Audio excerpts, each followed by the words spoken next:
Okay. First, what is probability? Probability literally denotes chance, and the probability deals with laws governing the chance of occurrence of a phenomena which are unpredictable in nature. Unpredictable ফেনোমেনাকে যখন আমরা discuss করি তখনই probability টার্মটা চলে আসে। Unpredictable মানে কি? মানে সাপোজ ধর আমরা রেইনফলের প্রেডিকশন করছি যে আজ কি বৃষ্টি হতে পারে কি হতে পারে না। আমি স্যাটেলাইটের যে আমরা আজকাল মডার্ন টেকনোলজিতে আমরা যেভাবে স্যাটেলাইট দেখে আমরা অ্যাকচুয়াল প্রেডিকশন করি, আমি সেই প্রেডিকশন বলছি না।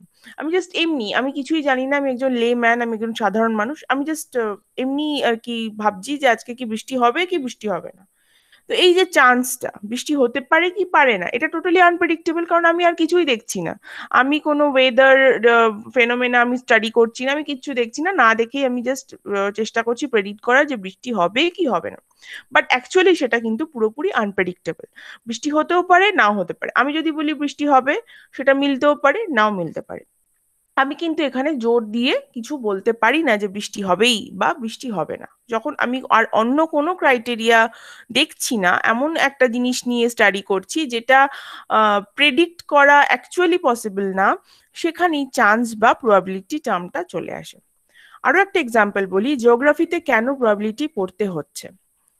জিওগ্রাফিতে যখনই তোরা কোনো স্টাডি করবি, স্টাডি মানে তোরা ডিজাস্টারটা, খুব ভয়ঙ্কর ডিজাস্টার করেছি, ডিজাস্টার ম্যানেজমেন্টের পোস্টার গুলো, সেটা নিয়ে তোদের সাথে আমি পরে বসবো সেম 4 এর এক্সামের পর, এখন আমি সেটা নিয়ে কথা বলছি না।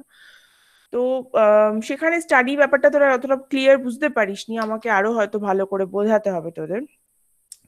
স্টাডি মানে কি? সাপোজ ধর আমরা একটা জায়গা, যেমন আমরা পুরুলিয়া গেছিলাম, তোদের নিশ্চয়ই মনে আছে। পুরুলিয়াতে আমরা একটা গ্রাম চুজ করেছিলাম। তো সেই গ্রামটায় গিয়ে আমরা সেখানকার নানা রকম কিছু স্টাডি করার চেষ্টা করছিলাম, নানা রকমের অনেক কিছু আমরা স্টাডি করার চেষ্টা করেছিলাম।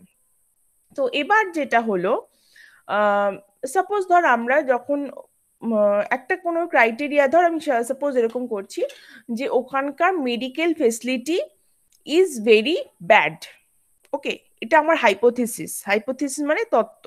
আমি একটা হাইপোথিসিস নিলাম যে অযোধ্যা ভিলেজের medical facility is very bad.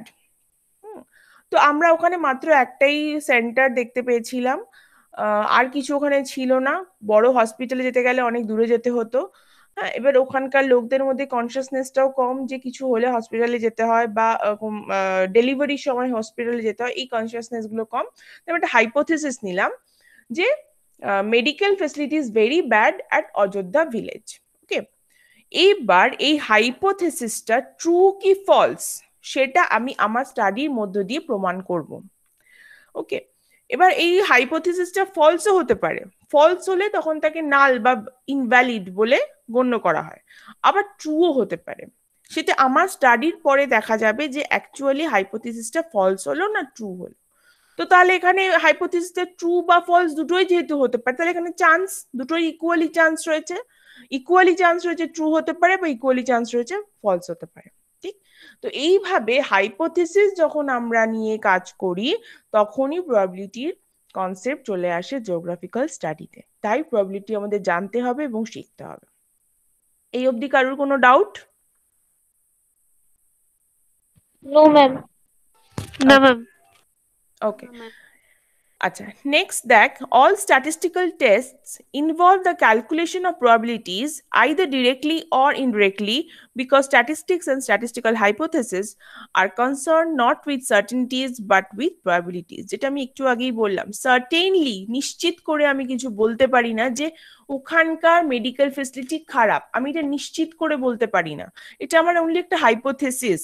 তো হাইপোথিসিসটাকে প্রমাণ করতে হবে আমাকে নানা রকম তথ্য ডেটা কালেক্ট করে সেগুলোকে অ্যানালাইজ করে।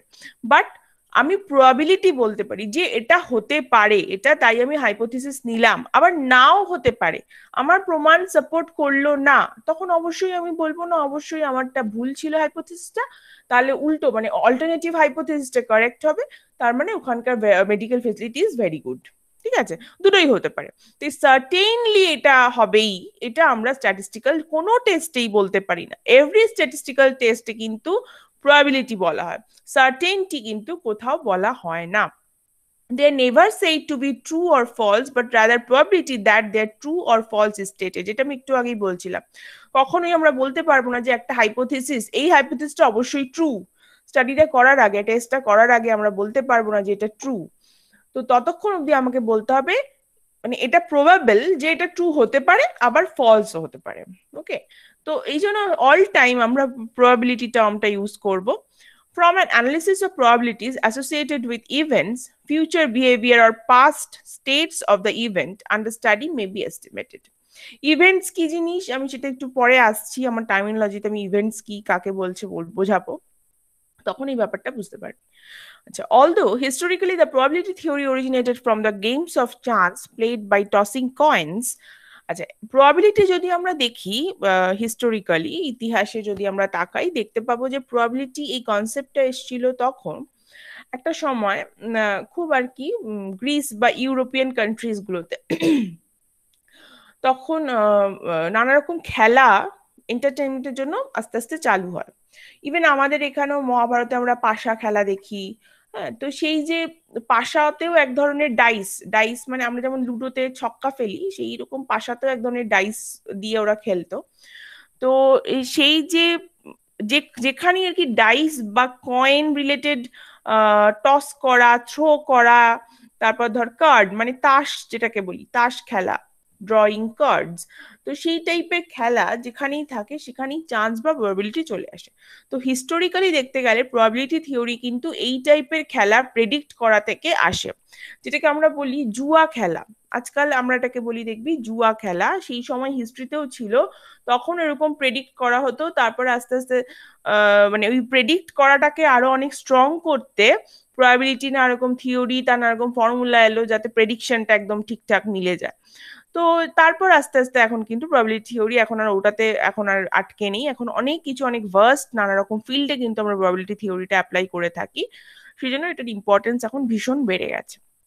আচ্ছা, নেক্সট আসি কয়েকটা টার্ম। ফার্স্টে আসছি র্যান্ডম এক্সপেরিমেন্ট, ভীষণ ইম্পর্টেন্ট টার্ম। প্রবাবিলিটি করতে গেলেই আমাকে ফার্স্ট কথাটা আসবে র্যান্ডম এক্সপেরিমেন্ট। র্যান্ডম এক্সপেরিমেন্ট কি?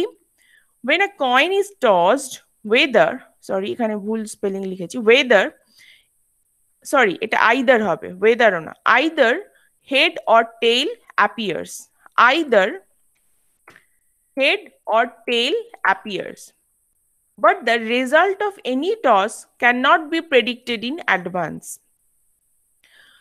অবশ্যই তাই, একটা কয়েন দেখবি যখন ক্রিকেট খেলার আগে কয়েন টস করা হয়, এটা নিয়েও কিন্তু জুয়া খেলা হয়। হ্যাঁ, যে হেড পড়বে না টেল পড়বে, কখনোই হেড পড়বেই না টেল পড়বেই এটা কিন্তু আমরা প্রেডিক্ট করতে পারি না। যদি কয়েনটা সেম মেটেরিয়ালে বানানো হয় এবং ওখানে যদি কোনো কারচুপি, সেম মেটেরিয়াল মানে কি, সাপোজ ধর একটা কয়েন বানাতে গিয়ে হয়তো একটা দিকে বেশি, মানে একটা কয়েন তো মেটাল দিয়ে বানানো হয়, তো সেই মেটালের পরিমাণটা হয়তো একটা দিকে বেশি পড়ে গেছে, তো সেই জন্য টস করলেই দেখা যাচ্ছে ওই যে দিকটা ভারী সেই দিকটা অটোমেটিক্যালি ফ্লিপ খেয়ে নিচের দিকে চলে যাচ্ছে। ওকে, তাতে হয়তো একটা দেখা যাচ্ছে যে টেলটাই বারবার করে পড়ছে, বারবার করে পড়ছে। তো সেই সমস্ত কেসগুলো হচ্ছে এক্সেপশনাল, সেগুলো হচ্ছে অ্যাকচুয়ালি জোচ্চুরি। সেগুলো যদি না করা হয়, যদি ধরে নেওয়া হয় যে কোনো বায়াসনেস নেই, যদি কয়েনটা আনবায়াসড কয়েন হয় এবং যদি ওটাকে টস করা হয়, তাহলে হেড পড়বে না টেল পড়বে সেটা can not be predicted in advance. কখনোই অ্যাডভান্সলি আমরা বলতে পারবো না এখানে হেড পড়বে না টেল পড়বে। এটাকেই আমরা বলছি একটা র্যান্ডম এক্সপেরিমেন্ট। মানে আমি যদি একটা কয়েনকে টস করি, যা বেরোবে সেটাই আমার রেজাল্ট, সেটাই হলো এক্সপেরিমেন্ট। ঠিক যেরকম আমি হাইপোথিসিসটার কথা বললাম, যা বেরোবে সেটাই আমার রেজাল্ট, সেটাই এক্সপেরিমেন্ট। এক্সপেরিমেন্ট তখন যখন রেজাল্ট যা বেরোবে মানে irrespective of yes or no সেই রেজাল্টটাকে আমরা অ্যাকসেপ্ট করব, সেইটাই হলো একটা এক্সপেরিমেন্ট। ঠিক একই রকম ভাবে যখন এটা ডাই, ডাই মানে ওই লুডোর ছক্কা বা পাশার যে ছক্কা থাকে সেই জিনিসগুলো, সেই রকম ডাই যদি টস করা হয়, লুডোর ছক্কায় যেমন ছখানা প্লেন থাকে, তাই তো তোরা নিশ্চয়ই জানিস, লুডো নিশ্চয়ই খেলেছিস, লুডোর ছক্কাতে 6টা প্লেন থাকে বা তল থাকে, প্লেন বা তল। ওকে, তো প্রত্যেকটা তল আমরা বলি যে কোন কত নাম্বার হলো, যে যেটা আপার সারফেসে যেটা আমরা দেখতে পাই সেটা হচ্ছে আমাদের রেজাল্ট। একটা ছক্কাকে আমরা যদি, একটা ডাইকে যদি আমরা থ্রো করি, তাহলে আপার সারফেসে যে লেখাটা আসবে, যে নাম্বারটা আসবে, যে পয়েন্টটা আসবে, সেটাকেই আমরা রেজাল্ট হিসেবে কনসিডার করি। তো অবশ্যই সেটা আরো বেশি আনপ্রেডিক্টেবল। কয়েনের তো দুটো মাত্র দিক, তাই তো, দুটো মাত্র প্লেন। সেটার থেকে লুডোর ছক্কাটা আরো বেশি আনপ্রেডিক্টেবল, আরো বেশি ওখানে প্রবাবিলিটি অ্যাপ্লিকেবল হবে। তো সেখানে 1 2 3 4 5 6 আমাদের যা খুশি তাই আসতে পারে। এবং তোরা নিশ্চয়ই লক্ষ্য করেছিস, আমরা ছোটবেলায় যখন লুডো খেলতাম ওই প্লাস্টিকের, এখন তো সব অনলাইন খেলা হয়, অনলাইনের কথা বাদ দিচ্ছি আমি। ছোটবেলায় যখন প্লাস্টিকের গুটিগুলো থাকতো, হয়তো দেখা যেত কোনো কোনো গুটিতে বারবার শুধু দুই পড়ে, সেগুলো কিন্তু বায়াসড ডাইস। মানে হয়তো ওই ওগুলো তো সব লোকালি বানায় প্লাস্টিকের জিনিসে, হয়তো কোথাও হয়তো ওই প্লাস্টিকের মেটেরিয়ালটা বেশি পড়ে গেছে, সেই জন্য ওটা অল টাইম ঘুরে যায়, ঘুরে গিয়ে ওটা নিচের দিকে চলে যায়, ও কিছুতেই ওপরের দিকে পড়তে চায় না। ওই ডাইটা মধ্যে একটা বায়াসনেস রয়েছে, যখন ডাইটা তৈরি করা হয়েছে তখন তার মধ্যে একটা বায়াসনেস রয়েছে। তো সেই সব ক্ষেত্রে কিন্তু দেখা যেতে পারে এরকম প্রবলেম হয়। বাট অ্যাকচুয়ালি যদি আনবায়াসড ডাই হয় তাহলে যা খুশি তাই পড়তে পারে, এবং সেটাকেই আমরা এক্সপেরিমেন্ট বলবো। ওকে, the word experiment is used to describe an act which can be repeated under some given conditions. এবং এক্সপেরিমেন্ট সেটাই যেটা আমি বারবার রিপিট করতে পারবো, সেই এক্সপেরিমেন্ট আমি বারবার রিপিট করতে পারবো।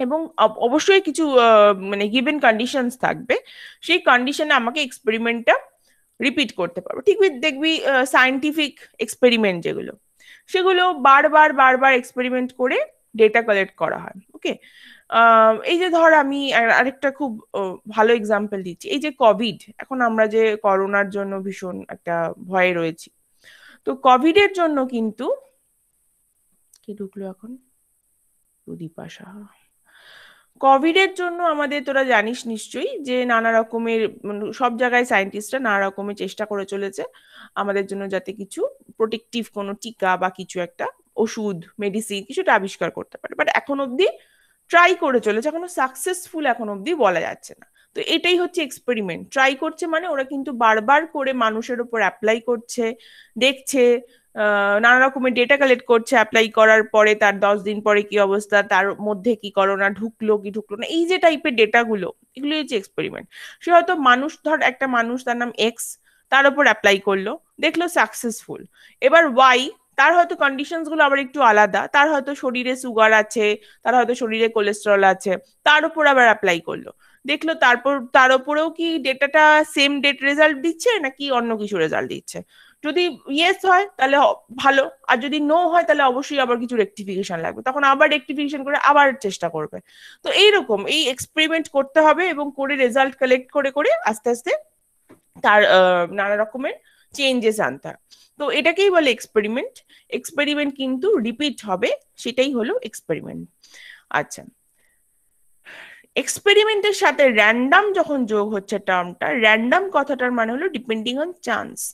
মানে আমি র্যান্ডামলি আমি যদি এক্সপেরিমেন্ট করি, মানে ওই থ্রোয়িং ডাইস বা একটা কয়েনকে টস করা, আমি যদি র্যান্ডামলি থ্রো করি যা খুশি তাই আসতে পারে, এবং সেটা টোটালি চান্স, যে এরকম আমি কিছুই প্রেডিক্ট করতে পারি না যে আদৌ 1 আসবে না 4 আসবে না 5 আসবে, যা খুশি তাই আসতে পারে, টোটালটাই চান্স, লাক। লাক ফেভার করলে 6 পড়বে, লাক ফেভার না করলে পুট পড়বে বা 1 পড়বে। ওকে, তো নেক্সট একটা এক্সাম্পল আমি দিয়েছি, কাকে কাকে এই প্রবাবিলিটি বা স্ট্যাটিস্টিক্স এর ভাষায় র্যান্ডাম এক্সপেরিমেন্ট, এখানে এক্সপেরিয়েন্স হয়ে গেছে, সরি, র্যান্ডাম এক্সপেরিমেন্ট বলা হচ্ছে।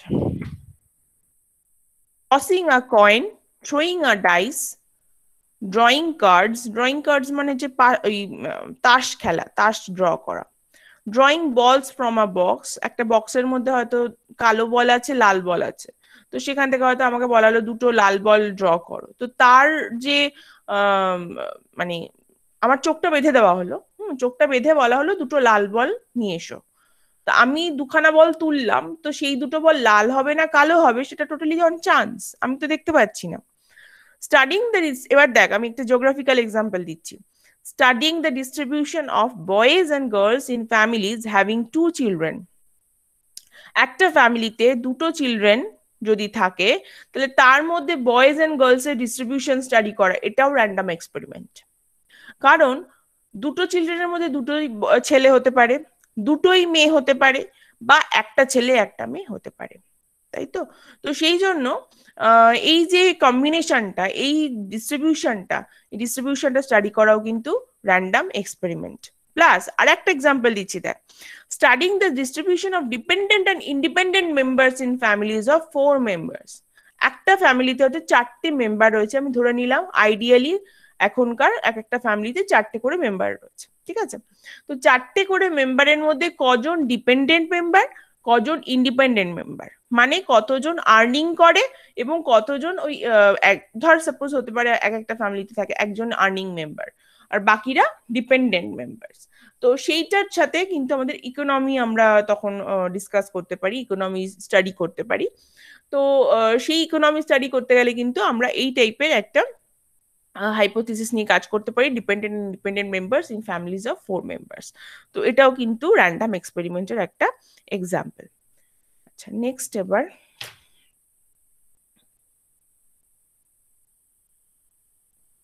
আচ্ছা নেক্সট হচ্ছে আউটকাম। আউটকাম, এই যে র্যান্ডম এক্সপেরিমেন্ট করলাম, র্যান্ডম এক্সপেরিমেন্ট করার পরে একটা রেজাল্ট আসছে। তো আমি একটা কয়েনকে টস করলাম, হেড পড়ুক বা টেল পড়ুক, কিছু একটা পড়লো, সেটাই হলো আউটকাম, ঠিক আছে? দেখ, এখানে অনেকগুলো আউটকামের এক্সাম্পল দিয়েছি। আউটকাম আমরা এভাবে আমরা তখন আর লিখি না, হেড টেল ফুল ফর্মে লিখি না, আমরা শর্ট ফর্ম লিখি তখন। এইচ কমা টি, একটা কয়েন টস করলে দুটো পসিবল আউটকাম হতে পারে, এইচ কমা টি। আবার একটা ডাইস যদি আমি থ্রো করি, তাহলে 6টা পসিবল আউটকাম হতে পারে। আর যদি ধর দুটো কয়েন টস করি, দুটো কয়েন টস করলে দেখ এরকম হতে পারে, এই যে এইচ এইচ দেখছিস, এর মধ্যে প্রথমটা হচ্ছে প্রথম কয়েনের, আর সেকেন্ডটা হচ্ছে সেকেন্ড কয়েনের। আমি অ্যাট এ টাইম দুটো কয়েনকে টস করছি, তাহলে হতে পারে দুটোই এইচ এইচ পড়লো, বা একটা এইচ একটা টি পড়লো, মানে প্রথমটা এইচ সেকেন্ডটা টি পড়লো। পরেরটা দেখ, প্রথমটা টি পরেরটা এইচ, তোর হয়তো দেখে মনে হচ্ছে একটা এইচ একটা টি, যখন আমি মুখে বলছি ইন সেন্টেন্স তখন ব্যাপারটা দুটোই একটা এইচ একটা টি, কিন্তু স্ট্যাটিস্টিক্যালি লেখার ক্ষেত্রে কিন্তু দুটো আলাদা হয়ে যাচ্ছে, কারণ এইখানে এইচ হচ্ছে ফার্স্ট কয়েন, এখানে টি হচ্ছে সেকেন্ড কয়েন, আর এক্ষেত্রে টি হচ্ছে ফার্স্ট কয়েন, এইচ হচ্ছে সেকেন্ড কয়েন। আবার দুটোই টি টি পড়তে পারে, টেল। ঠিক এরকম যত কয়েন বাড়তে থাকবে তত পসিবল আউটকামস কিন্তু এখানে বাড়তে থাকবে। ওকে, পারমুটেশন কম্বিনেশন বলে, কতগুলো হতে পারে অত আমি ডিটেলে যাব না, যারা 11-12-এ যাদের ছিল তারা নিশ্চয়ই পারমুটেশন কম্বিনেশন করেই প্রবাবিলিটি করেছিস। আচ্ছা, আর একটা দেখ, একটা ডাইসকে থ্রো করলে 6টা পসিবল আউটকাম হতে পারে ঠিকই, বাট এই নাম্বারগুলোকে আমরা যদি আরো কিছু গ্রুপে ভাগ করি, যেমন যদি এরকম হয় যে 1, 3, 5, এই 3টে নাম্বার কতবার পড়ছে আমরা যদি দেখতে চাই, তখন আমরা এরকম গ্রুপ করতে পারি যে অড নাম্বার পয়েন্টস। আবার 2, 4, 6 কে আমরা ইভেন নাম্বার পয়েন্টস করেও কিন্তু গ্রুপিং করতে পারি। তাহলে অড অ্যান্ড ইভেন এরকম ভাগেও কিন্তু ডাইসের এগুলোকে আবার আউটকাম হিসেবে আমরা এক্সপ্লেইন করতে পারি। আবার ওই যে ছেলে আর মেয়ের যে কনসেপ্টটা দিচ্ছিলাম, যে একটা ফ্যামিলিতে দুটো বাচ্চা থাকলে তার মধ্যে ছেলে মেয়ের ডিস্ট্রিবিউশনটা স্টাডি করা, সেটাও এই কয়েনের মতোই হবে। হতে পারে একটা ফ্যামিলিতে দুটোই ছেলে, হতে পারে প্রথম বাচ্চাটা ছেলে সেকেন্ড বাচ্চাটা মেয়ে, বা হতে পারে প্রথম বাচ্চাটা মেয়ে সেকেন্ড বাচ্চাটা ছেলে, বা হতে পারে দুটো বাচ্চাই মেয়ে হতে পারে। আবার যদি ইন টার্মস অফ বয়েজ, ছেলের ভিত্তিতে ছেলের নাম দিয়ে যদি লিখি, তাহলে এরকম বলতে পারি 2 বয়েজ 1 বয় 1 বয় 0 বয়। আবার উল্টোটাও অ্যাপ্লিকেবল, যদি গার্লস এর ইন টার্মস অফ গার্লস আমরা ডিসকাস করি, তাহলে এইভাবেও আউটকামটা বলতে পারি যে 0 গার্ল 1 গার্ল 1 গার্ল 2 গার্লস, এইভাবেও কিন্তু আউটকামটা বলতে পারি। তাহলে আউটকাম এক্সপ্রেস করার এক্সপ্রেশনটা কিন্তু এক এক জায়গায় এক এক রকম ভাবে অ্যাপ্লিকেবল হতে পারে, ঠিক আছে? এবার আসছি ইভেন্ট। ইভেন্ট আমি ফার্স্ট স্লাইডে ছিল ইভেন্ট টার্মটা। ইভেন্ট হচ্ছে দেখ এখানে বলছে, in the theory of probability the term event is used to denote any phenomenon which occurs in a random experiment. In effect, one or more outcomes are said to constitute an event. মানে ধর আমি একটা total experiment করছি, মানে suppose ধর আমার একটা experiment এরকম যে আমি 4বার একটা কয়েনকে টস করব, এটা হচ্ছে আমার এক্সপেরিমেন্ট। ওকে, 4বার আমি একটা কয়েনকে টস করব, এটা হলো আমার টোটাল এক্সপেরিমেন্ট। তো 4খানা আউটকাম আসবে আমার, ঠিক আছে, 4খানা আউটকাম আসবে যতবার টস করব। বাট এই যে টোটাল যে ঘটনাটা ঘটলো, 4খানা আউটকাম কি কি এলো সবকিছু নিয়ে যখন আমি বলবো, তখন তাকে বলবো ইভেন্ট। দেখ ক্লিয়ার হলো? আউটকাম অ্যান্ড ইভেন্টের মধ্যে যে ডিফারেন্সটা রয়েছে সেটা কি ক্লিয়ার হলো? হ্যাঁ ম্যাম। ম্যাম আরেকবার বলবেন? হ্যাঁ, আউটকাম হচ্ছে যখন ধর একটা এক্সপেরিমেন্ট, সবসময় আমি এতক্ষণ আউটকামে যখন বোঝাচ্ছিলাম তখন একটাই আর কি ছোট করে বোঝাচ্ছিলাম, একটাই এক্সাম্পল দিয়ে বোঝাচ্ছিলাম, কিন্তু একটা এক্সপেরিমেন্ট করতে গেলে আমরা একটা কাজ করি না, তখন অনেকগুলো আমাদের রিপিটেশন করতে হয়। যেটা আমি বলছিলাম যে র্যান্ডম এক্সপেরিমেন্টে রিপিটেশন করা যাবে, এবং তাকেই র্যান্ডম এক্সপেরিমেন্ট বলবে যেখানে রিপিটেশন করা যাবে। তো সেরকম কিছু কিছু ক্ষেত্রে আমাদের রিপিটেশন করতে হয়, একই কাজ অনেকবার করে করতে হয়। ঠিক যেটা আমি কোভিড এর ক্ষেত্রেও বললাম, যখন এই যে সায়েন্টিস্টরা যে অ্যাপ্লিকেশন গুলো করছে, সেই অ্যাপ্লিকেশনটা কিন্তু প্রথম একবারও তো সাকসেস হচ্ছে না, বাট কন্টিনিউয়াসলি করেই যাচ্ছে, ডেটা নিচ্ছে আর কন্টিনিউয়াসলি আবার রিপিট করছে সেম অ্যাপ্লিকেশন, এবং তার কিছু মডিফিকেশন করছে, আবার সেম অ্যাপ্লিকেশন রিপিট করছে। তো এই যে রিপিটেশনটা, এই টোটাল রিপিটেশনের পর আলটিমেটলি যদি যখন গিয়ে কোভিডের যে টিকাটা বেরোবে, বা আলটিমেটলি যখন আমরা বলতে পারবো যে এই এই ঘটনাটা দাঁড়ালো, তখন বলবো যে এই টোটাল যে প্রথম দিন থেকে যে যতগুলো আউটকাম এসছে, প্রত্যেকবার যখন এক্সপেরিমেন্ট করছে একটা করে আউটকাম আসছে। কিন্তু টোটালটা ধর 4বার সে রিপিট করলো, তখন ওই 4টে আউটকামকে একসাথে বলা হবে ইভেন্ট। বোঝা গেল? হ্যাঁ ম্যাম। ওকে। হ্যাঁ ma'am. Events may be elementary or composite. An event is said to be elementary if it cannot be decomposed into simpler events. আচ্ছা, এলিমেন্টারি অ্যান্ড কম্পোজিট হচ্ছে সেটাই যেটা আমি একটু আগে বলছিলাম যে অনেকবার রিপিটেশন করলে অনেকগুলো আউটকাম আসছে। তো যদি আমরা একবারই করতাম, ধর একটা এক্সপেরিমেন্ট করলাম, একটাই কয়েন একবারই টস করতে হবে, তখন কি আর কিছু আমার থাকছে? তখন আর কিছু থাকছে না, তখন সেটা হচ্ছে এলিমেন্টারি ইভেন্ট। মানে ওই যে রেজাল্টটা আসবে সেটাকে আমি ছোট ছোট আউটকামে ভাগ করতে পারবো না, সেক্ষেত্রে যেটাই ইভেন্ট সেটাই আউটকাম। আর কম্পোজিট ইভেন্ট হচ্ছে যখন অনেকগুলো আউটকাম থাকছে, সেটাকে টি টেবিল দেখাবো আমি পরের দিন, যে এটা কি হচ্ছে, ট্রি টেবিল, হ্যাঁ এরকম ভাবে ট্রি টেবিল করা হয়। কিভাবে দেখাই,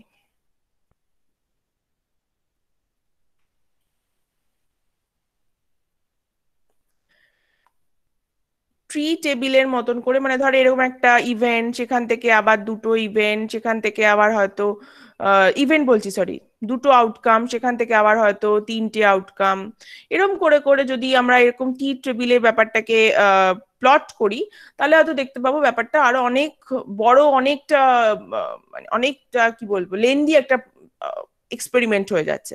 তো তখন সেটা কম্পোজিট ইভেন্ট। কম্পোজিট ইভেন্ট কেন? কারণ ওর অনেকগুলো এলিমেন্টারি ইভেন্ট রয়েছে, অনেকগুলো ছোট ছোট ইভেন্টে ওকে আমরা ভাগ করতে পারছি, তাই ওটার নাম কম্পোজিট ইভেন্ট। ওকে, দেখ এখানে আমি একটা এক্সাম্পল দিয়েছি, when two coins are tossed the event both heads মানে এইচ পড়বে, দুটো কয়েনেই এইচ পড়বে, is an elementary event. ওকে, but one head or one tail is composite event. কেন? কারণ ওয়ান হেড ওয়ান টেলটা দুভাবে পড়তে পারে, যেটা আমি তখন বলছিলাম, ইন সেন্টেন্সে কিন্তু ওয়ান হেড ওয়ান টেল মনে হচ্ছে, বাট যখন আমরা স্ট্যাটিস্টিক্যালি রিপ্রেজেন্ট করছি দুটো আলাদা আলাদা জিনিস। এইটার ক্ষেত্রে হচ্ছে ফার্স্ট কয়েনটা এইচ, সেকেন্ড কয়েনটা টেল, আর এটার ক্ষেত্রে ফার্স্ট কয়েন টি, সেকেন্ড কয়েন এইচ। তার মানে এই লেখাটার এই যে সেন্টেন্সটা ওয়ান হেড অ্যান্ড ওয়ান টেইলের দুটো আলাদা আলাদা এলিমেন্টারি ইভেন্ট হতে পারে। তাই এই সেন্টেন্সটা যদি এক্সপ্লেন করতে হয় তাহলে অবশ্যই এটা একটা কম্পোজিট ইভেন্ট। দেখ, ক্লিয়ার হলো? হ্যাঁ ম্যাম। নেক্সটে যাচ্ছি। আরো কিছু ইম্পর্টেন্ট টার্মিনোলজি রয়েছে যেটা আমাদের বারবার আসবে প্রবাবিলিটির মধ্যে, তাই আমি আজকে সবকটা ডিসকাস করে দিচ্ছি। নেক্সট হচ্ছে মিউচুয়ালি এক্সক্লুসিভ। মিউচুয়ালি এক্সক্লুসিভ কি? Events are said to be mutually exclusive when two or more of them cannot occur simultaneously. This means that mutually exclusive events can occur only one at a time, and the occurrence of any event signifies impossibility of the remaining events can always be connected by the words either or. যেমন যেটা আমি এতক্ষণ ধরে example দিচ্ছি, যে একটা কয়েনকে toss করলে হেড অ্যান্ড টেইল দুটো একসাথে পড়তে পারে না, আইদার হেড পড়বে অর টেল পড়বে। তাই এটাকে বলা হয় হেড অ্যান্ড টেল। এই টসিং কয়েনের ক্ষেত্রে হেড অ্যান্ড টেল আসাটাকে, এই ইভেন্ট গুলোকে বলা হয় মিউচুয়ালি এক্সক্লুসিভ ইভেন্টস। কখনোই দুজন একসাথে পড়তে পারবে না একটা কয়েন টসের ক্ষেত্রে, তাই জন্য এদেরকে বলা হয় মিউচুয়ালি এক্সক্লুসিভ ইভেন্টস। এবং প্রবাবিলিটি তখনই সম্ভব যখন কোনো দুটো ইভেন্ট বা তার বেশিও হতে পারে, যখন দুটো বা তার বেশি ইভেন্ট মিউচুয়ালি এক্সক্লুসিভ হবে। এক্সক্লুসিভ ইভেন্ট না হলে সেখানে কিন্তু প্রবাবিলিটি আমরা মানে তার কতটা প্রবাবিলিটি সেটা আমরা বলতে পারি না, সেখানে তখন সার্টেইনটি চলে আসে। ওকে, নেক্সট আসছে এবার এক্সস্টিভ। Several events are said to form an exhaustive set if at least one of them must necessarily occur. The complete group of all possible elementary events of a random experiment gives an exhaustive set of events. Exhaustive set মানে হলো suppose ধর আমি একটা ডাইসকে throw করছি। তো একটা ডাইসকে throw করলে যতগুলো পসিবল এলিমেন্টারি ইভেন্টস আছে, মানে 1 পড়তে পারে, 2 পড়তে পারে, 3 পড়তে পারে, 5 পড়তে পারে, 6 পড়তে পারে, মানে 6টা পসিবল এলিমেন্টারি ইভেন্টস আছে। তাই এই 6টাকে একসাথে বলা হবে একটা এক্সস্টিভ সেট অফ ইভেন্টস, যার মধ্যে যে কোনো একটা অবশ্যই হবে। দেখ, ক্লিয়ার? 6টার সেটটাকে বলা হবে এক্সস্টিভ সেট অফ ইভেন্টস, কারণ এদের মধ্যে যে কোনো একটা অবশ্যই হবে।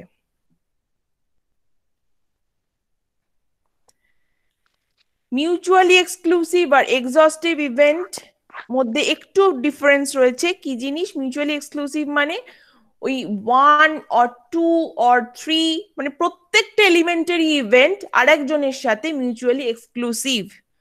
আর এক্সস্টিভ হচ্ছে 6টা বা দুটো, হেড অ্যান্ড টেইল হোক বা ডাইসের ক্ষেত্রে 6টা হোক, এই প্রত্যেকটার মধ্যে যে কোনো একটা আসবেই। তাই হেড অ্যান্ড টেলের ক্ষেত্রে দুটো একসাথে ফর্ম করছে এক্সস্টিভ সেট অফ ইভেন্ট, আর ডাইসের ক্ষেত্রে 6টা একসাথে ফর্ম করছে এক্সস্টিভ সেট অফ ইভেন্টস। ক্লিয়ার? হ্যাঁ ম্যাম। আচ্ছা, নেক্সট এবার ট্রায়াল। ট্রায়াল যে কোনো একটা মানে ফার্স্ট ধর র্যান্ডাম এক্সপেরিমেন্ট করতে গেলে ফার্স্ট একটা যে কোনো পারফরমেন্সই হচ্ছে ট্রায়াল। মানে আমি টস করলাম, ওটা একটা ট্রায়াল, আমি আবার টস করলাম, সেটা আরেকটা ট্রায়াল, যতবার আমি করতে থাকবো ততগুলো ট্রায়াল। ঠিক আছে? আচ্ছা, cases favourable to an event.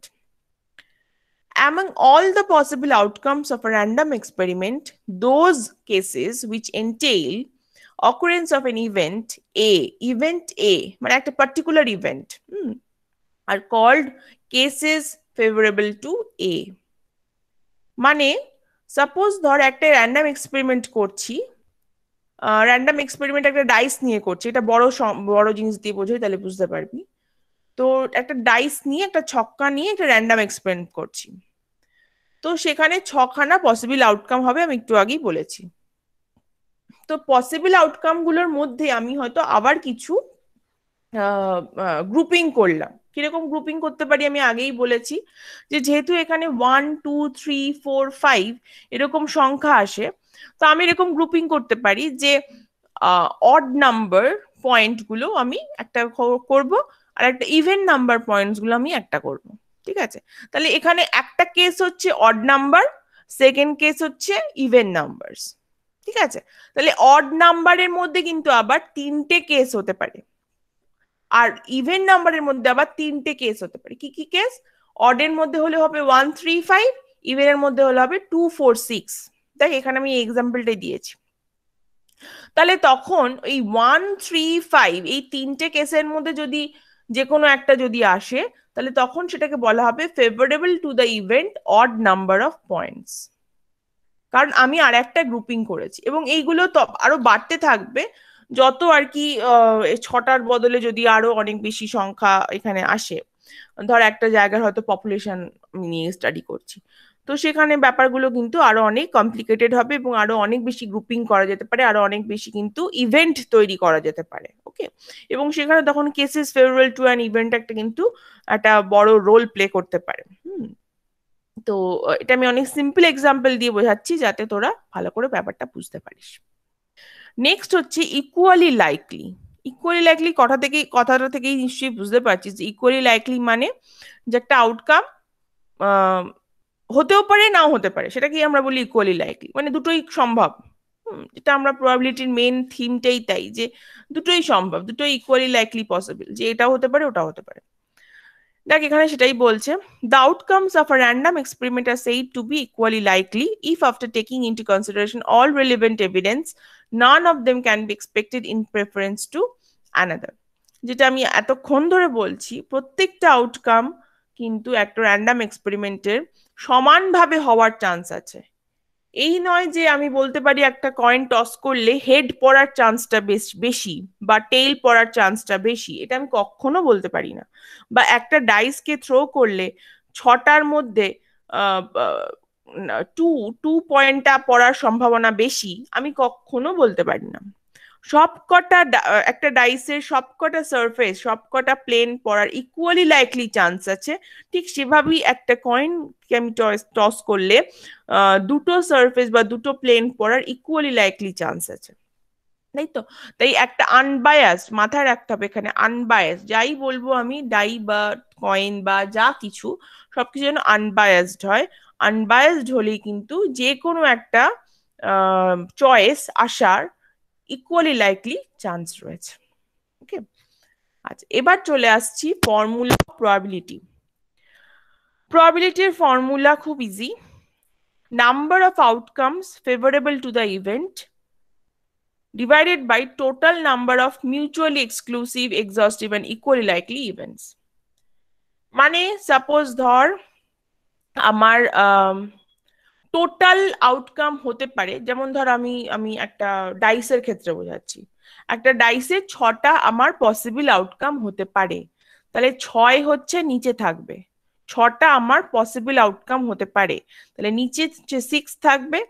Are suppose ধর আমি বলতে চাইছি যে নাম্বার টু, টু নাম্বার যেটা পয়েন্ট, তার মানে সেটা আমার একটাই, কিন্তু হ্যাঁ একটাই আউটকাম, নাম্বার টু পয়েন্টটা আসার চান্স কতটা, তখন আমার ফর্মুলাটা হবে এরকম।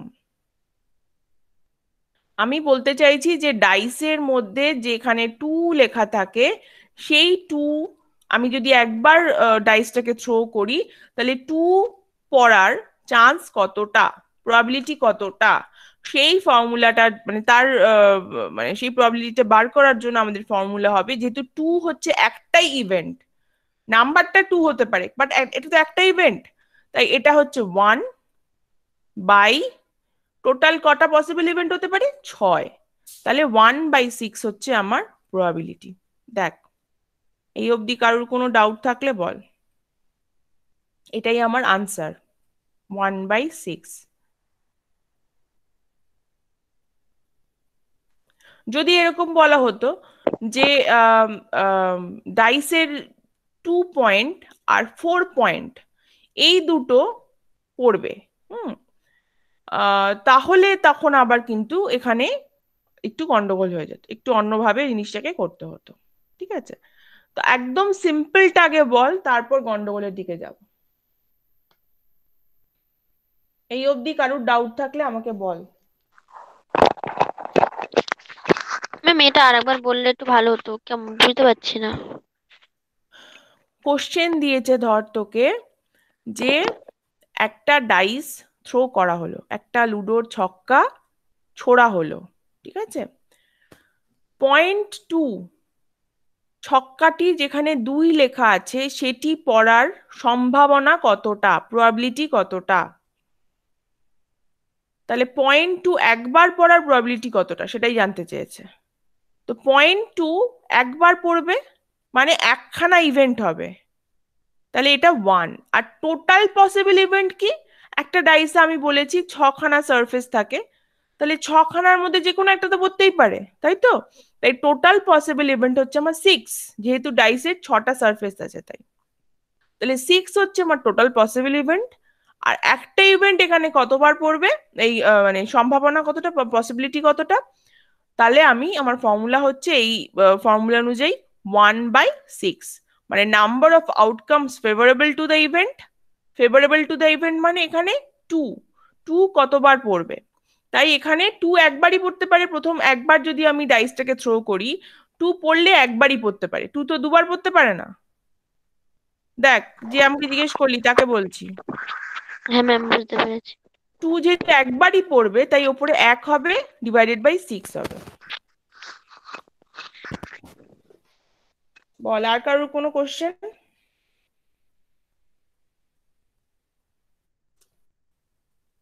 কোশ্চেন নেই আর কারুর?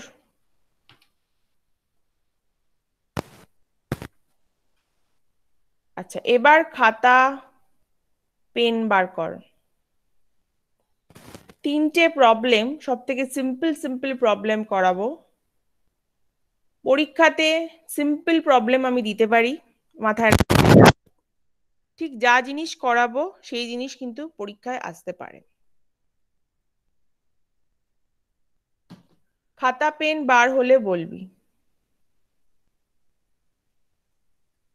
হ্যাঁ ম্যাম। হ্যাঁ ম্যাম। হ্যাঁ ম্যাম। হ্যাঁ ম্যাম। ওকে ওকে, আচ্ছা তোরা নিজেরাই বল। দেখ, ফার্স্ট কোশ্চেন এখানে আমি যেটা দিয়েছি তোরা নিজেরাই বল, what is the probability of obtaining head in a single toss of unbiased coin. আমি এক্ষুনি যেটা বোঝালাম তার ভিত্তিতে তোরা নিজেরা আমাকে আনসারটা দে, এটার আনসার কি হবে। ম্যাম 1/2। 1/2। 1/2, very good. কেউ বুঝিসনি ব্যাপারটা, কেউ আছিস? এটা কেন 1/2 হলো সেটা বুঝিসনি কেউ আছিস? নেই, ওকে, এগোই। নাম্বার 2 একটু ক্রিটিক্যাল। দেখ এখানে কিছু আহ, কিছু মানে গ্রুপিং করে দিয়েছে। কি বলছে, 2 unbiased coins are tossed, okay, what is the probability of obtaining both heads and one head one tail? তাহলে তোরা ফার্স্টে খাতায় লেখ বোথ হেডস। বোথ হেডস কটা, ঘটনাটা কতবার ঘটতে পারে সেটা আগে লেখ খাতায়।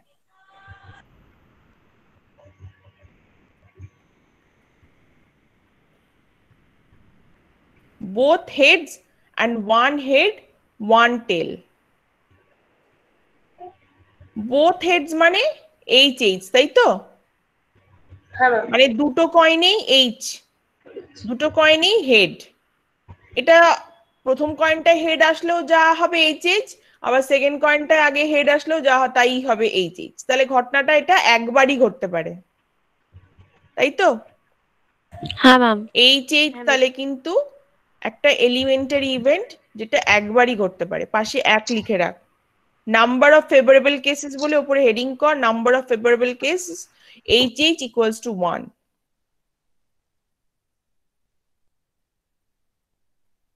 আর একটা কি বলেছে, one head and one tail. এটা কিন্তু দুভাবে ঘটতে পারে, যেটা আমি বুঝিয়েও ছিলাম এক্সাম্পলে। ওয়ান হেড দুভাবেও ঘটতে পারে, একটা ফার্স্ট কয়েনের একবার হেড এলো আর একবার সেকেন্ড কয়েনের হেড এলো, মানে HT অ্যান্ড TH, এইভাবে দুভাবেও কিন্তু ইভেন্টটা হতে পারে, তাই তো? তার মানে one head and one tail, এটা কিন্তু HT অ্যান্ড TH এই দুটো হতে পারে। তার মানে এই দুটো নাম্বার অফ ফেভারেবল কেসেস হবে এখানে পাশে লেখ 2।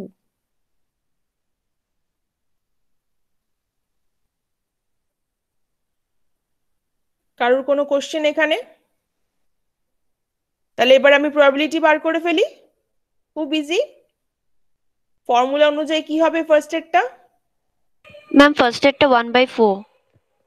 1/4, ভেরি গুড। 4 কেন হলো নিশ্চয়ই সকলে বুঝেছিস, বাকিরা? দুটো কয়েন আছে, তাই তো? দুটো কয়েন আছে, তাই চারটে আমার কিন্তু পসিবল আউটকাম হতে পারে। আমি আগেও পড়িয়েছিলাম দুটো কয়েন থাকলে এরকম হতে পারে পসিবল আউটকাম গুলো। HH, HT। আচ্ছা আমি লিখছি সেগুলো দেখতে পাচ্ছিস তো তোরা? লাল দিয়ে লিখছি বলে বললাম। হ্যাঁ ম্যাম। TH আর TT, চারটে পসিবল আউটকাম হতে পারে দুটো কয়েনকে যদি আমরা টস করি। তাই আমরা নিচে 4 রাখলাম। আর HH এই ব্যাপারটা কিন্তু যেহেতু একবারই পড়বে, তাই এটার আনসার হবে 1/4। আর সেকেন্ডেরটা কত হবে? 1/2, হাফ, কেন 2/4 ওটা ডিভাইড হয়ে যাবে। Very good. বাকিরা বুঝলি? 2/4, 2/4টা ডিভাইডেড, আমরা যদি এটাকে ক্যান্সেল করে দিই 1/2 হবে। আচ্ছা এইটাতে আমি আর একটা কোশ্চেন অ্যাড করছি। বি এর পরে সি করে কর দেখি তোরা, আমি বলবো না। আর একটা কেস অ্যাড করছি, লেখ অ্যাটলিস্ট ওয়ান টেল। অ্যাটলিস্ট ওয়ান টেল। ম্যাম এটা 3/4 হবে। 3/4। বাকিরা? মেধাশ্রী কি ঠিক বললো? মেধাশ্রী তো বললি আনসারটা? হ্যাঁ ম্যাম। হ্যাঁ। বাকিরা মেধাশ্রী কি ঠিক বললো? হ্যাঁ ম্যাম। হ্যাঁ ঠিক, একদম কারেক্ট, ভেরি গুড। 3/4 এটার আনসার হবে। কেন? কারণ টেল বলেছে, তাই দেখ তিনটে টেল হতে পারে। একটা ডাইস, সরি, দুটো কয়েনকে, আনবায়াস কয়েনকে যদি টস করি, তিনটে কিন্তু মোট কেসেস হতে পারে টেল পড়ার, তাই জন্য 3/4 হবে। কেউ বুঝিসনি এমন কেউ নেই তো? ম্যাম টেলেরটা একবার বলুন। টেলেরটা কে বললি? রিমা দত্ত? হ্যাঁ ম্যাম। আচ্ছা, টি টি টি। দেখ এখানে টোটাল চারটে কেস আমি লিখে রেখেছি, ওপরের দিকে এখানটা তাকা, আমি যেখানটা মাউসটা ঘোরাচ্ছি। এখানে ম্যাম। দেখ তিনখানা কেসে কিন্তু আমি বলেছি কি অ্যাটলিস্ট ওয়ান টেল থাকলেই আমি কিন্তু সেটাকে কনসিডার করব। তাহলে অ্যাটলিস্ট ওয়ান টেল দেখ তিনটে কেসে হতে পারে, HT, TH, TT, প্রত্যেকটা দিয়ে একটা করে টেল আছে। তাহলে তিনখানা কেস হতে পারে এখানে, যেমন লিখছিলাম তো HH এর ক্ষেত্রে একবারই হতে পারে, এলিমেন্টারি ইভেন্ট যেহেতু। এটা একটা কম্পোজিট ইভেন্ট, তাই HT, TH দু রকম ইভেন্ট হতে পারে, এলিমেন্টারি ইভেন্ট। আর যদি একটা ওয়ান সিঙ্গেল টেল যদি চালা হয়, সেটাও একটা কম্পোজিট ইভেন্ট, সেই ক্ষেত্রে আমার তিন রকম কেসে কিন্তু আমি একটা করে টি পাচ্ছি, HT তেও পাচ্ছি, TH এও পাচ্ছি, TT তেও পাচ্ছি। তাই 3 হবে তখন আমার ওপরেরটা, আর নিচেরটা তো all possible events 4। All possible events হচ্ছে নিচে লিখবো, আর ওপরে লিখবো হচ্ছে যেটা আমাকে চেয়েছে। ওয়ান হেড ওয়ান টেল চেয়েছিল, সেটা দুটো হচ্ছিল, ওয়ান হেড ওয়ান টেল, এটা ওয়ান হেড ওয়ান টেল, যেহেতু দুই হয়েছিল, ওই যেটা আমার কাছে চেয়েছে সেটা যতবার হবে সেটা লিখবো ওপরে। তো এর পরেরটা আমার চাইলো অ্যাটলিস্ট ওয়ান টেল, তাহলে অ্যাটলিস্ট ওয়ান টেল আমি তিনখানা কেসে পাচ্ছি, তাহলে 3/4 হবে। Rima clear? Yes ma'am. Okay, এবার নেক্সট এরটাও নিজে নিজে কর দেখি তোরা, ট্রাই কর। 2 dice with faces marked 1 2 3 4 5 6 are drawn, দুখানা ডাইস মাথায় রাখবি, দুটো ডাইস সাইমালটেনিয়াসলি ড্র করা হচ্ছে, and the point on the dice are multiplied together, যে দুটো আসবে, সাপোজ ধর দুটো, একটা ডাইসের এলো 1, একটা ডাইসের এলো 2, তাহলে 2 ইনটু 1 করা হচ্ছে, আনসারটা 12 আসতে হবে। তাহলে find the probability that the product is 12, probability কত আনসারটা 12 আসবে। তাহলে প্রথমে তোদের কাজ হচ্ছে 12 কত কত গুণ করলে 12 আসতে পারে সেই প্রত্যেকটা চান্স আগে খুঁজে বার করা। নিজেরা কর, এই যেভাবে এখানে এইচ এইচ এইচ টি এগুলো খুঁজে বার করছিলাম, এখানে যে কন্ডিশনটা দিয়ে দিচ্ছিল বোথ হেডস কতবার হতে পারে, ওয়ান হেড ওয়ান টেল কতবার হতে পারে, এগুলো আমি খুঁজে খুঁজে বার করছিলাম। ঠিক সেরকমই আগে খুঁজে বার কর যে 12 প্রোডাক্ট 12 মানে গুণ করলে কোন কোন সংখ্যা গুণ করলে 12 হতে পারে, সেটা আগে কতগুলো চান্স হয় সেটাকে খুঁজে বার কর, তারপর আমি বলবো। ম্যাম এটা 4টে হবে। মানে তুই বলছিস যে 12 যতগুলো চান্স হতে পারে সেটা 4টে বললি, তাই তো? হ্যাঁ ম্যাম। আচ্ছা ঠিক আছে, তাহলে এটা করে ফেল, প্রবাবিলিটি বার করে ফেল। ম্যাম 4/36 1/9। হ্যাঁ ঠিক আছে, বাকিরা?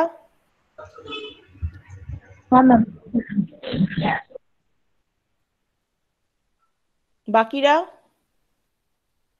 বুঝলি ওরা কি আরেকবার বললো? বলবেন, বুঝতে পারলাম না। আর কেউ করেছিস? অস্মিতা আর মেধাশ্রী বাদে আর কেউ করেছিস? হ্যাঁ ম্যাম আমি করেছি। কে নাম কি বুঝতে পারছি না, আমি নাম দেখতে ম্যাম পাচ্ছি না। রিমা দাস। রিমা দাস, ও তোরও তো অঙ্ক ছিল, ঠিক, তোর অসুবিধা হয়নি আশা করি। অঙ্ক যাদের ছিল না তাদের কথা জিজ্ঞেস করছি, তারা কি বুঝতে পেরেছিস? ম্যাম এটা আরেকবার একটু বুঝিয়ে দেবেন? আচ্ছা 12, মেধাশ্রী তুই বল 12 কিভাবে কিভাবে হলো? 2 into 6 3 into 4 4 into 3 আর 6 into 2। 2 into 6, দেখ সবাই ভালো করে বোঝ, 2 into 6 হলে 12 হয়, দুটো ডাইস আমরা সাইমালটেনিয়াসলি ড্র করছি, ফার্স্ট ডাইসে যদি 2 আসে, সেকেন্ড ডাইসে যদি 6 আসে, তাহলে প্রোডাক্ট কিন্তু 12 হবে। আবার উল্টোটাও অ্যাপ্লিকেবল, 6 into 2, তাই তো? ফার্স্ট ডাইসে 6 আসতে পারে, পরের ডাইসে 2 হতে পারে। এছাড়া 3 into 4, 3 into 4 আবার 4 into 3, তাহলে 4খানা কেস হতে পারে যেখানে আমার 12 আসতে পারে, ঠিক? তাহলে 12 প্রোডাক্ট হবে এমন কেসেস হচ্ছে, ফেভারেবল কেসেস হবে 4 4। দেখ এই অবধি কারো কোনো ডাউট? না ম্যাম এটুকু বুঝেছি। ওকে, আচ্ছা 4 যেই হয়ে গেল, এবার আমার কি জানতে হবে অল পসিবল কেসেস কতগুলো হবে। তাহলে একটা ডাইসে আমার পসিবল কেসেস হয় 6টা, তাহলে দুটো ডাইসে 6 into 6, তাই তো? দুখানা ডাইস আমি ড্র করছি, তাহলে একটা ডাইসে আমার পসিবল কেসেস হচ্ছে 6টা, দুটো ডাইসে পসিবল কেসেস হবে 6 into 6, তাহলে টোটাল হচ্ছে 36, মানে 36 রকম কম্বিনেশন আসতে পারে। আমি যদি তোদেরকে করে করে দেখাই তোরা বুঝতে পারবি, দুটো ডাইস ড্র করলে 36 খানা কম্বিনেশন আসতে পারে। ওকে, তাহলে টোটাল পসিবল কেসেস 36, আর আমার 12 এর জন্য পসিবল কেসেস হতে পারে 4টে, তাহলে 4/36 আমার প্রবাবিলিটি হচ্ছে 4/36। এবার দেখ ক্যান্সেল করে কি দাঁড়াচ্ছে, 4 9 যা হচ্ছে 1/9। দেখ বুঝতে পারলি বাকিরা?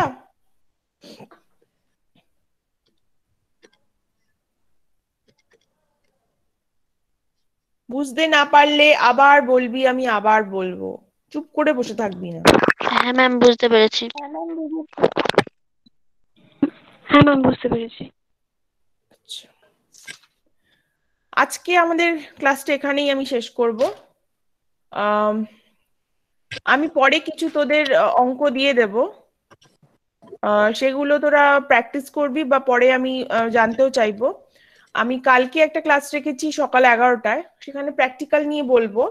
সেই কাজটা আমি আজকেও একটু বলে দিই। সেই কাজটা একটা খাতা বানাবি, বেশি বড় না, অল্প ছোট্ট A4 সাইজের পেজ নিয়ে একটু কিছু লেখা আছে, ইন্টারপ্রিটেশন আছে, ইন্টারপ্রিটেশনটা আমি নয় লিখিয়ে দেবো। বাট বাকি কাজগুলো আমি কিভাবে করতে হবে আমি কালকে বলে দেবো। 2 দিন সময় দেবো, 2 দিনের মধ্যে আমরা সব কমপ্লিট করবো, ঠিক আছে? 3rd ডেতে আমি ইন্টারপ্রিটেশন লিখিয়ে খাতাটা কমপ্লিট করবো। তোরা একটা সেমিনার অ্যাটেন্ড করেছিলিস নিশ্চয়ই, তোদের মনে আছে?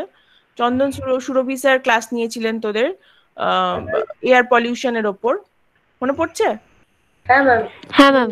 ওখানে স্যার যেভাবে বলেছিলেন মনে আছে নিশ্চয়ই তোদের, যে কিভাবে ডেটা কালেকশন করতে হবে ওয়েবসাইট থেকে। হ্যাঁ ম্যাম। সেইভাবেই ডেটা কালেকশন করে আমরা জাস্ট কিছু ফিগার ড্র করে, হাতে করতে হবে তোদের ফিগার ড্র, পাই বা বার কিছু একটা করে, জাস্ট একটা ইন্টারপ্রিটেশন। এটাই হচ্ছে আমাদের কালকে কাজ, ঠিক আছে? তো তোরা আজকে একটু দেখে রাখতে পারিস WBPCB, WBPCB বলে সার্চ দিয়ে দেখিস ওখানে ডেটা পাওয়া যাচ্ছে। সেই ডেটা নিয়েই আমি কালকে কাজ করাবো। কিন্তু কাজটা তোদেরই করতে হবে, সেই জন্য আজ থেকে একটু খোঁজাখুঁজি করে দেখতে পারিস। কাল পরশুর মধ্যে কিন্তু আমি কাজটা কমপ্লিট করব, ঠিক আছে? আচ্ছা, প্রবাবিলিটিও আমি আমি কালকে হয়তো একটা সন্ধ্যাবেলা ক্লাস নিতে পারি প্রবাবিলিটির ওপর, ঠিক আছে? ওকে। আচ্ছা, আরেকটা ব্যাপার, স্যাম্পলিং। লাস্ট সেমে তোদের স্যাম্পলিং ছিল, আশা করছি তোদের নিশ্চয়ই সেই জিনিসপত্র মেটেরিয়াল গুলো আছে। হ্যাঁ ম্যাম। হ্যাঁ ম্যাম। স্যাম্পলিং আমার কিন্তু নেই। এবারও আছে, স্যাম্পলিং এবারও আছে এসএসসি তে। হ্যাঁ, তো আমি বাংলা অ্যান্ড ইংলিশ আমি যা মেটেরিয়াল দিয়েছিলাম, আমি বলবো আমাকে একটু পাঠাস। হ্যাঁ, আমাকে হোয়াটসঅ্যাপ করে একটু PDF করে পাঠাস। আমি দেখবো যে সেখান থেকেই ম্যাক্সিমামটা দিয়ে, যাতে তার সাথে এটাকে কিছু অল্প কিছু অ্যাড করতে হবে, যাতে তোদের যা পড়েছিস সেটাই থাকলে সুবিধা হবে, মানে বুঝতে সুবিধা হবে, আমারও বোঝাতে সুবিধা হবে। ম্যাম আমার নেই, আমি তো থার্ড সেমে দিইনি ম্যাম। সেটা আলাদা ব্যাপার, যে যার কাছে আছে সে তো দিচ্ছে, তার থেকে তুইও পেয়ে যাবি, আচ্ছা ঠিক আছে? আচ্ছা, ম্যাম আপনাকে পাঠাবো? হ্যাঁ আমাকে একটু পাঠাস। আমি যা যা করিয়েছিলাম, হ্যাঁ রিমা তোর কাছে যদি হ্যাঁ বাংলায় থাকে বা যাদের কাছে ইংলিশে আছে, দুজনকেই বলছি, একজনকেও ইংলিশেরটা আমাকে পাঠা, একজনকেও বাংলারটা আমায় পাঠা। আমি যা যা দিয়েছি, যা যা করিয়েছি, ক্লাসে যা যা অঙ্ক করিয়েছি সবকিছু, ঠিক আছে? ঠিক আছে। হ্যাঁ ঠিক আছে, ওকে। ওকে, এখানেই কল এন্ড করছি আমি। হ্যাঁ, thank you ma'am. Thank you ma'am. Thank you ma'am. Thank you ma'am. Ma'am.